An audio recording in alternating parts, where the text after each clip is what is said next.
अब viral videos के इस युग में हम आपको स्वामी विवेकानंद का ज्ञान देंगे।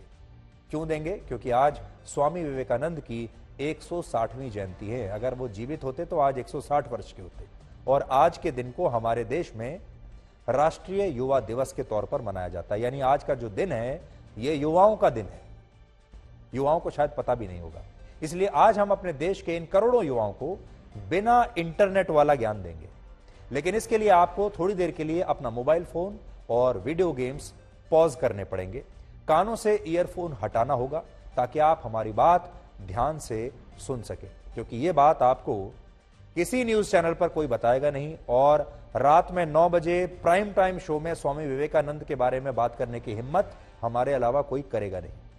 स्वामी विवेकानंद का जन्म आज ही के दिन वर्ष 1863 में संयुक्त बंगाल के कलकत्ता में हुआ था।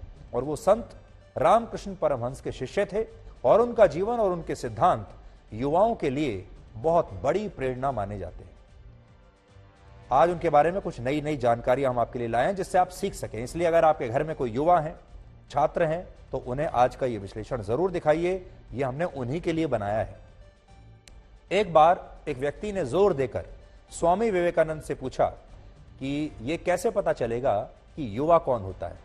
तो उस समय स्वामी विवेकानंद ने इस व्यक्ति को एक बहुत ही शानदार जवाब दिया, जो आपको भी जानना चाहिए। तो आप टेस्ट कर लीजिए, यह आपकी भी परीक्षा है कि आप युवा हैं या नहीं। तो स्वामी विवेकानंद ने जो जवाब दिया उसे ध्यान से सुनिए। युवा कौन होता है? जो अनीति से लड़ता है, जो दुर्गुणों से दूर रहता है, दुर्गुणों से दूर रहता है, जो काल की चाल को बदल देता है, जिसमें जोश के साथ होश भी है, जिसमें राष्ट्र के लिए बलिदान की आस्था है, जो समस्याओं का समाधान निकालता है, जो प्रेरक इतिहास रचता है, जो बातों का बादशाह नहीं बल्कि जो करके दिखाता है, वही युवा है।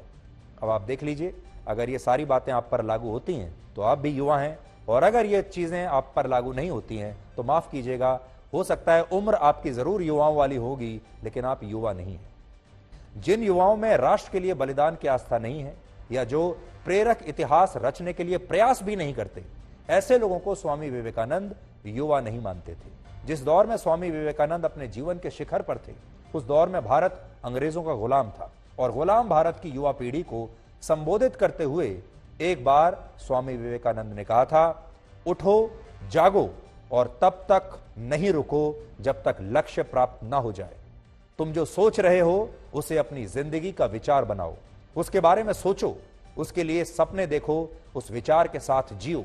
तुम्हारे दिमाग में, तुम्हारी मांसपेशियों में, तुम्हारी नसों में और तुम्हारे शरीर के हर हिस्से में वो विचार भरा होना चाहिए। यही सफलता का सूत्र है। ये वो विचार हैं जिसने गुलामी के समय भारत के बहुत सारे युवाओं को नींद से जगा दिया था। लेकिन हमें लगता है कि ये विचार आज भी भारत के करोड़ों युवाओं के लिए बहुत प्रासंगिक है, लेकिन वो इन विचारों से दूर है। स्वामी विवेकानंद ने एक बार ये कहा था कि इस देश को ऐसे युवाओं की आवश्यकता है जिनकी मांसपेशियां लोहे की हों और नसें स्टील की हों और जो अपने पैरों पर खड़ा हो सके। लेकिन आज अगर आप देखेंगे तो भारत के ज्यादातर युवा इन विचारों से कोसों दूर हैं। और आज की युवा पीढ़ी विचारों में नहीं बल्कि वीडियो गेम्स में यकीन करती है, वायरल वीडियोस में यकीन करती है।